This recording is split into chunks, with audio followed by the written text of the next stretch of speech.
Assalamualaikum warahmatullahi wabarakatuh.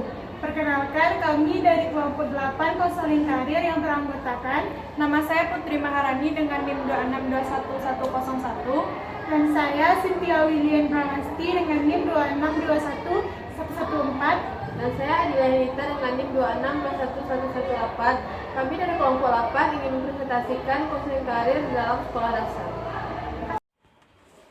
Assalamualaikum warahmatullahi wabarakatuh. Perkenalkan, nama saya Adila Hinita dengan NIM 2621118. Di sini saya akan menjelaskan materi yang pertama, yaitu adalah hakikat siswa sekolah dasar dalam bimbingan konseling karir. Hakikat siswa sekolah dasar dalam bimbingan konseling karir adalah suatu proses usaha membantu peserta didik di sekolah dasar untuk mengenal potensi dalam dirinya seperti bakat, minat, kelebihan maupun kekurangannya, serta juga mampu memperkenalkan seluk-beluk dunia kerja dan berbagai jenis pekerjaan yang diminatinya sesuai dengan cita-citanya. Selanjutnya di sini saya akan menjelaskan materi yang kedua, yaitu adalah tujuan konseling karir di sekolah dasar. Di sini saya mengutip menurut pendapat Sulistiyastini dan Jauhar. Menurutnya ada 4. Yang pertama yaitu mengembangkan sifat positif terhadap segala jenis pekerjaan. Yang kedua, membawa para siswa untuk menyadari betapa luasnya dunia kerja yang ada. Yang ketiga, menjawab berbagai pertanyaan para siswa tentang pekerjaan. Yang keempat, menekankan jasa dari masing-masing jenis pekerjaan. Materi selanjutnya yaitu materi bimbingan karir untuk siswa SD. Yang pertama untuk kelas rendah yaitu kelas 1, kelas 2, dan kelas 3. Isi materinya adalah yang pertama mengenalkan perbedaan antar kawan sebaya. Yang kedua menggambarkan perkembangan diri siswa. Yang ketiga menjelaskan bahwa bekerja itu penting bagi kehidupan seseorang dengan tuntutan lingkungan. Yang keempat, mengenalkan keterampilan yang dimiliki siswa. Yang kelima, menjelaskan macam-macam pekerjaan yang ada di lingkungan sekolah. Yang keenam, menggambarkan kegiatan setelah tamat sekolah dasar.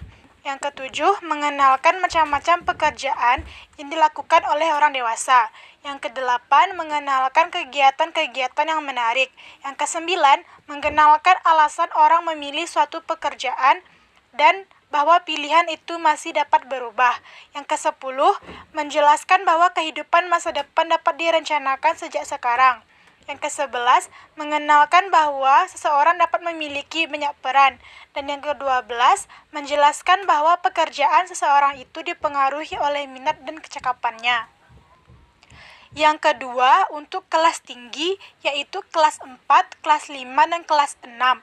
Isi materinya adalah yang pertama, menjelaskan manfaat mencontoh orang-orang yang berhasil. Yang kedua, melatih siswa menggambarkan kehidupan di masa yang akan datang. Yang ketiga, membimbing diskusi mengenai pekerjaan wanita dan pria. Yang keempat, menjelaskan jenis-jenis keterampilan yang dikaitkan dengan pekerjaan tertentu. Yang kelima, melatih siswa membayangkan hal-hal yang akan dilakukan pada usia kira-kira 25 tahun. Yang keenam, membimbing siswa tentang macam-macam gaya hidup dan pengaruhnya. Yang ketujuh, menjelaskan pengaruh nilai yang dianut dalam pengambilan keputusan. Yang kedelapan, membimbing siswa untuk memperkirakan bahwa meneladani tokoh panutan dapat mempengaruhi karir. Yang kesembilan, melatih siswa merencanakan pekerjaan yang cocok pada masa dewasa. Yang ke-10, membimbing siswa berdiskusi tentang pengaruh pekerjaan orang terhadap kehidupan anak.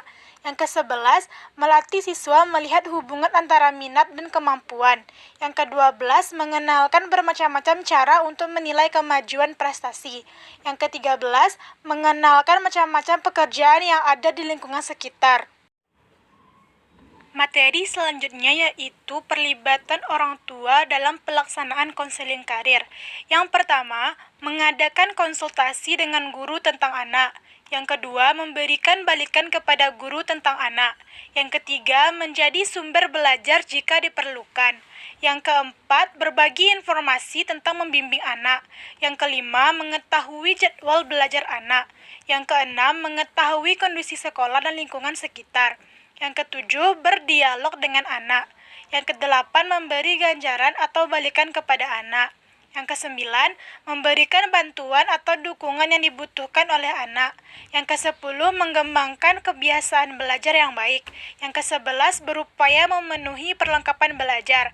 Yang ke-12, menerima dan menghargai individualitas anak. Yang ke-13, memperlakukan anak sesuai norma sosial. Teknik-teknik konseling karir di sekolah. Bimbingan karir di SD dapat dilaksanakan dengan berbagai teknik seperti terpadu dalam KBN.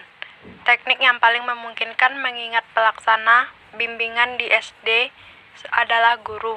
Dalam teknik ini, guru hendaknya meneliti materi kurikulum yang dapat disisipi bimbingan karir.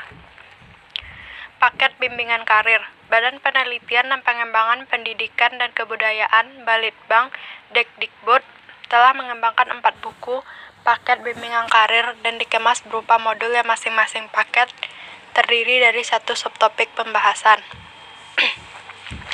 Pengamatan. Para siswa diajak jalan-jalan menuju suatu tempat, kemudian sepanjang jalan mereka diminta mengadakan tentang jenis-jenis pekerjaan apa saja yang ditemukan.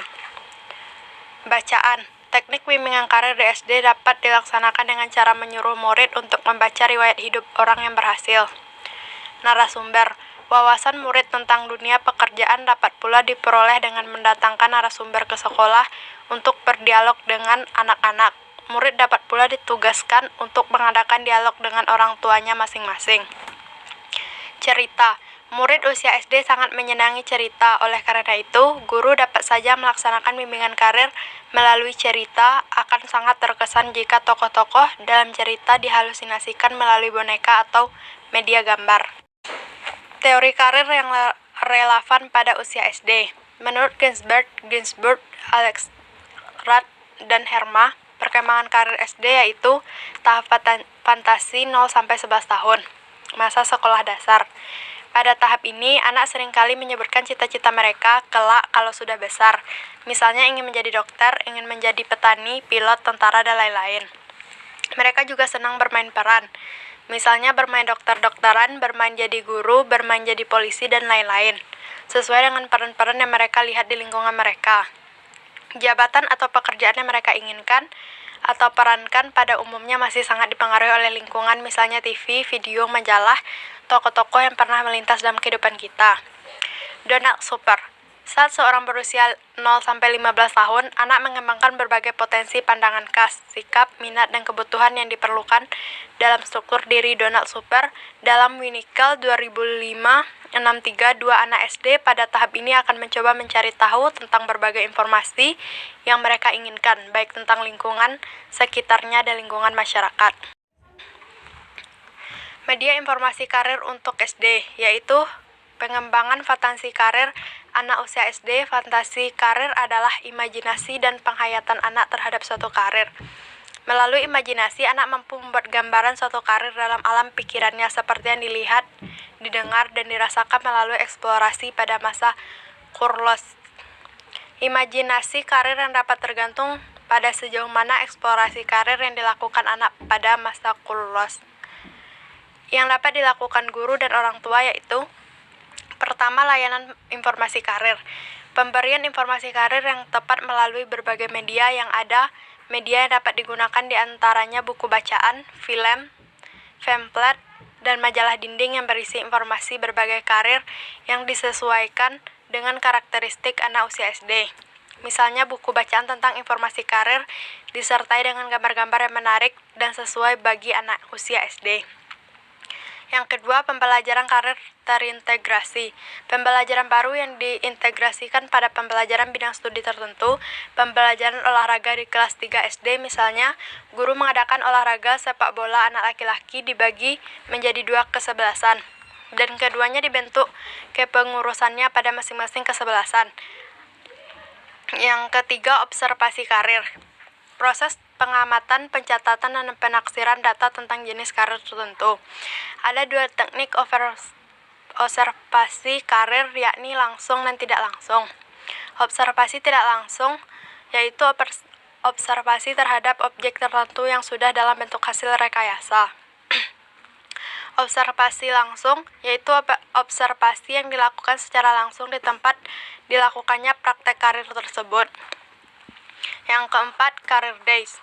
Dalam pemberian informasi karir dengan cara mendatangkan berbagai narasumber dari berbagai bidang karir pada waktu yang bersamaan. Narasumber tersebut dapat berbentuk orang profesional pada bidang karir tertentu. Baiklah, sekian presentasi dari kami. Salah dan kurangnya kami mohon maaf. Wassalamualaikum warahmatullahi wabarakatuh.